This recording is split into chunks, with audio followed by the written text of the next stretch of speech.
বিজেপির মণ্ডল সভাপতিকে মারধর, গুরুতর আহত হয়ে হাসপাতালে বিজেপি নেতা। মারধরের অভিযোগ তৃণমূল নেতার ছেলের বিরুদ্ধে।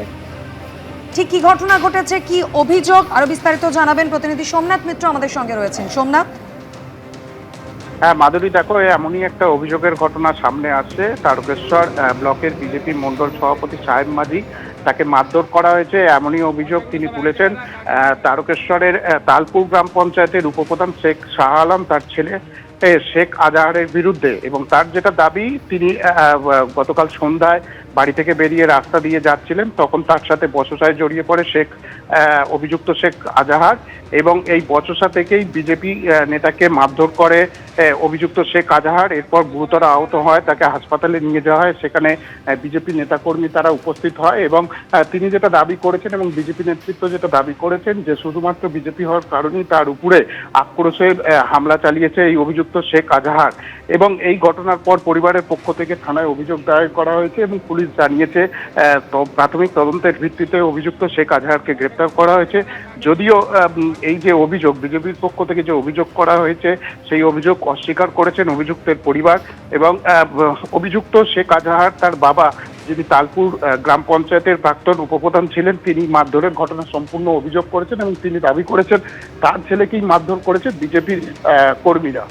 মাধুরী। ধন্যবাদ সোমনাথ।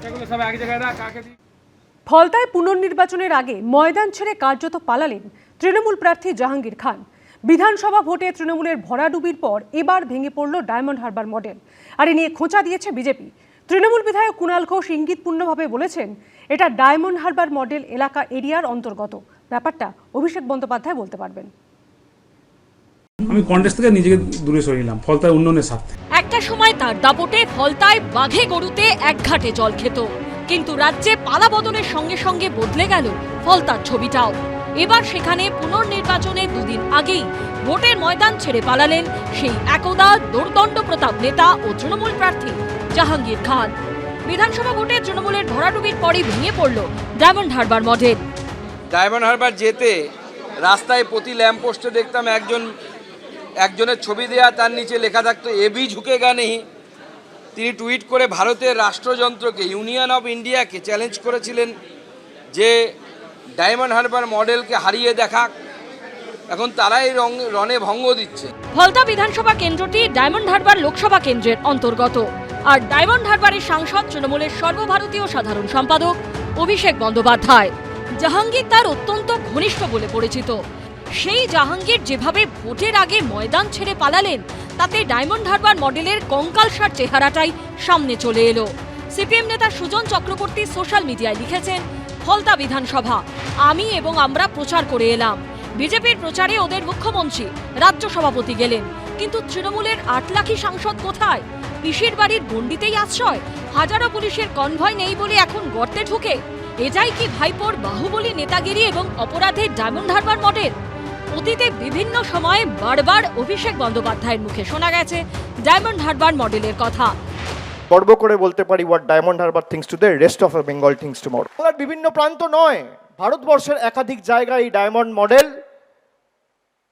তারা কপি করেছে, অবলম্বন করেছে। এবার জাহাঙ্গীর খানের রণে ভঙ্গ দেওয়া নিয়ে সেই ডায়মন্ড হারবার মডেলের প্রসঙ্গ টেনে ইঙ্গিতপূর্ণ মন্তব্য করেছেন তৃণমূল বিধায়ক কুণাল ঘোষ।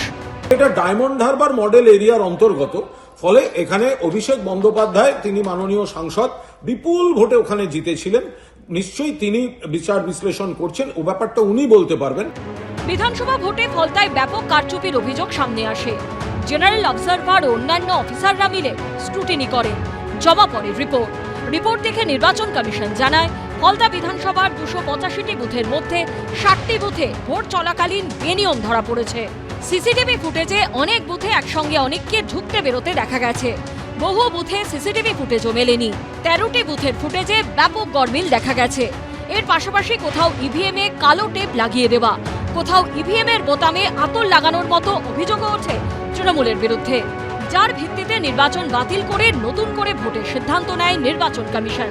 তারপরে অভিষেক বন্দ্যোপাধ্যায় সোশ্যাল মিডিয়ায় লিখেছিলেন, 10 বার জন্ম নিলেও তোমাদের বাংলা বিরোধী গুজরাটি গ্যাং এবং তাদের হাতের পুতুল জ্ঞানেশ কুমার আমার ডায়মন্ড হারবার মডেলে সামান্যতম আঁচড়ও কাটতে পারবে না। যদিও পুনর্নির্বাচনের আগে আর ফলতায় প্রচারে যাননি অভিষেক বন্দ্যোপাধ্যায়। ভাইপো বাবু এলেন না কেন প্রচারে? প্রচারে গুরুর দেখা মেলেনি। এবার ভোটের আগে অসহায় আত্মসমর্পণ করলেন শীর্ষ। বৃহস্পতিবার ফলতার পুনর্নির্বাচন, যেখানে ৩৫ কোম্পানি কেন্দ্রীয় বাহিনী অর্থাৎ প্রায় ৩,৫০০ কেন্দ্রীয় বাহিনী মোতায়েন করা হবে বলে কমিশন সূত্রে খবর।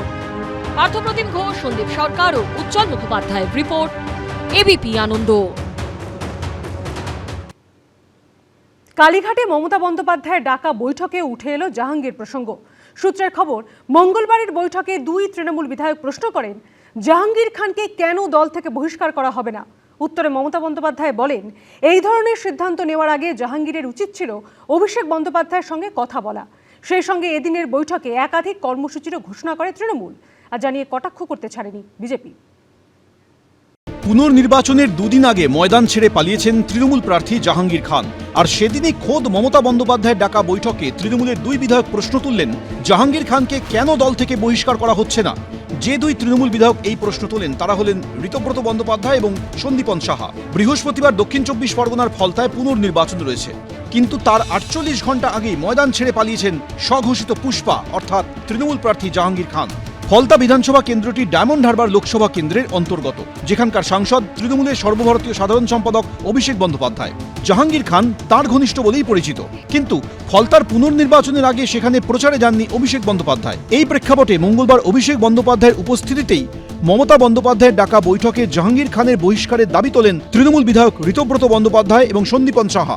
সূত্রে খবর, মমতা বন্দ্যোপাধ্যায় ও অভিষেক বন্দ্যোপাধ্যায়ের উদ্দেশ্যে তারা প্রশ্ন করেন জাহাঙ্গীর খানকে কেন দল থেকে বহিষ্কার করা হচ্ছে না। মাঝপথে ময়দান ছেড়ে পালিয়ে গেছেন তিনি। তার এই সিদ্ধান্ত দলের ভাবমূর্তির পক্ষে ক্ষতিকারক, এতে দলীয় কর্মীদের মনোবলে চিড় ধরবে। উত্তরে তৃণমূল নেত্রী মমতা বন্দ্যোপাধ্যায় বলেন, এই ধরনের সিদ্ধান্ত নেওয়ার আগে জাহাঙ্গীর খানের উচিত ছিল অভিষেক বন্দ্যোপাধ্যায়ের সঙ্গে কথা বলে নেওয়া। অভিষেক বন্দ্যোপাধ্যায় বলেন, জাহাঙ্গীর খানের পুনর্নির্বাচন থেকে সরে দাঁড়ানো নিয়ে তৃণমূলের তরফে এক্স হ্যান্ডেলে পোস্ট করা হয়েছে। সেখানে পরিষ্কার বলা হয়েছে জাহাঙ্গীর খানের সিদ্ধান্ত তার ব্যক্তিগত সিদ্ধান্ত, দলের নয়। তার এই ধরনের আচরণের নিন্দাও করা হয়েছে। জাহাঙ্গীর একটি গুন্ডা ছিল এবং অভিষেক ব্যানার্জির রাইট হ্যান্ড, এটা আমরা দেখেছি। তত গুন্ডাগুলো অভিষেক ব্যানার্জির রাইট হ্যান্ড লেফট হ্যান্ড হয়েছিল। জাহাঙ্গীর সরে দাঁড়িয়েছে, ঢুকে গেছে গর্তে, এটা ফলতার মহিলাদের জয়, আমি স্যালিউট জানাই তাদের।